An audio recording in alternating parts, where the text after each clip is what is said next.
قال المعلق الجزائري في قناة بين سبور حفيظ الدراجي إقدام مدرب المنتخب الجزائري لكرة القدم لأقل من 20 سنة ياسين مانع على توجيه صفعات إلى مجموعة من لاعبيه خلال المباراة الودية التي جمعت الخضر وتونس أمس السبت.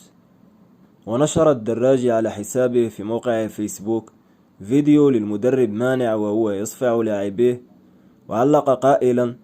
صورة صادمة ومؤسسة صنعها اليوم مدرب المنتخب الجزائري لأقل من 20 سنة السيد ياسين مانع وهو يصفع لاعبيه، رجال محترفين في نوادي محلية وأوروبية، لا يمكن لأي مدرب ضرب لاعبيه مهما كانت الأسباب. وأضاف الدراجي مستنكرا ما حدث عقب نهاية المقابلة التي فاز فيها منتخب تونس ب3 أهداف مقابل هدفين للجزائر: لكم أن تتصوروا رد فعل أولياء اللاعبين وهم يشاهدون هذا التصرف.